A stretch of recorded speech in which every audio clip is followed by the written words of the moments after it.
Hi, this is Catherine at Vet Image Solutions. This is a short summary video on the main controls used in image optimisation.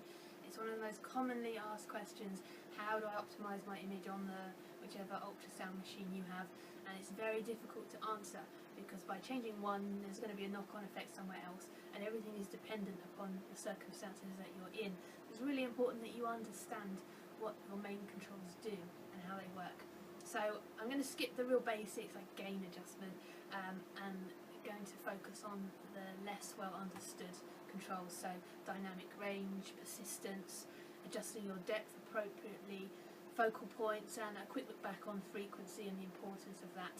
There are full articles on almost every control in the blog section on our website, so if you need further detail I would recommend that you go there, but I hope this helps. One control you're all familiar with is ultrasound frequency. We have a range of frequencies here. The TH80 is 3.5 to 6.5 MHz, KX-K9 is 5 to 9 MHz, the A5 is 4 to 9 MHz, LSU is a little bit of a special case. We have just two options, 2.5 or 3.5 MHz. Obviously the higher frequency is going to give you better detail, lower frequency is going to give you better penetration. So there's always a trade-off between the two. On the scan pads, it's set up a little bit more like a higher-end hospital system, whereby you have the frequency options of penetration, general, or resolution. Penetration is obviously going to be a lower frequency, res or resolution is going to be your higher frequency. You do also have tissue harmonics on the scan pads, which are probably a little bit beyond the scope of this video, but to put it simply, it's to do with the way that sound waves are travelling through tissues and the fact that they don't behave in a linear fashion. So this means that when your sound waves are travelling through the body, they're generating echoes at additional frequencies, which we're calling harmonics.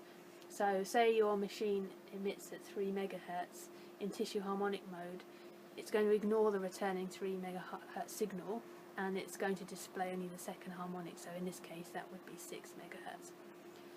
So in other words, you're going to get the best of both worlds with tissue harmonic imaging, because you're going to get your penetration and your detail. You're sending at a lower frequency, but your image is being generated from the echoes of a higher frequency.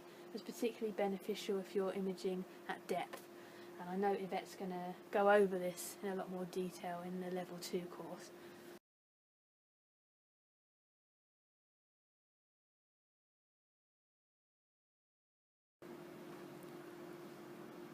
A common problem is that your image may look very milky, and this will be down to the dynamic range setting on your machine. Another word that people often use for dynamic range is compression, and that's perhaps a little bit of a more intuitive term. What the dynamic range does is it either expands or compresses the number of shades of grey that you're going to see in your image. So right now I've got a very high dynamic range. It means that I'm seeing every single shade of grey that is available to me in this image. If I compress it, so if I bring the dynamic range down, you'll see that it's a lot more of a black and white image. It's partly down to personal preference. Possibly you may find it more useful to have your dynamic range lower when you're looking for pregnancy sacs, perhaps at early pregnancy, or you're just doing your initial sweep. You might then, if you found something of interest, want to turn it back up a little bit just so that you can see more detail and the different tissues that you might be looking at. But broadly it is a matter of personal preference how you prefer your images to look.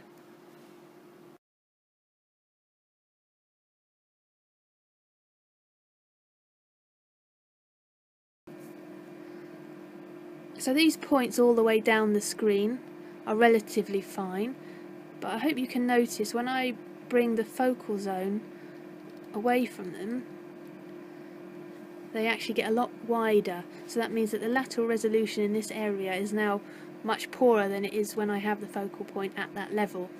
So it's really important that you adjust your focal point and have it at your region of interest. It's also worth remembering that your beam will diverge after your focal point, so you don't want one stuck at the very top of your image, because everything else below is going to suffer from poorer lateral resolution. So by the time you get down here, your lateral resolution is just going to be shocking. You can add extra focal points. With a TH80 it's just a click of a button. The problem with this though is that it's going to slow down your frame rate significantly. So you may want to scan with possibly 2 focal points, but 3 or 4 in a moving dog's probably not going to be a helpful thing to do.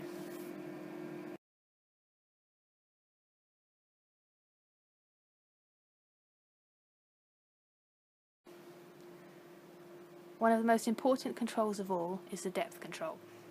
When people begin, they often don't want to adjust this, and often you will find their images consist of puppies or gestation sacs all squished at the top of the image and then a lot of wasted space down below.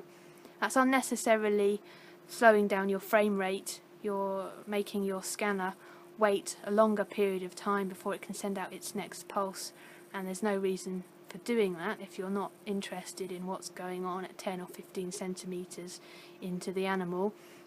So once you do find what you're looking for, it's important that you adjust the depth so that it's filling your entire screen. So let me show you there. So you can see there, if you imagine part of my liver as a puppy or something, you can see that you're getting a lot more detail by having reduced your depth, as opposed to when you're right out, you're not going to see as much detail there. So that's one of the most important controls on your ultrasound system.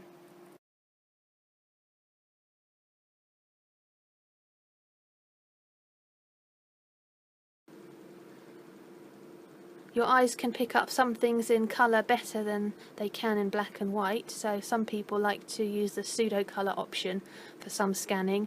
Here I'll show you on the MSU, but it is available on almost all of the scanners that we stock. On this system you simply scroll down to the colour option and you use the left and right arrows to scroll through the different colour washes. That's all it is just a superficial colour wash, but it can help you to pick out some things that you might otherwise miss.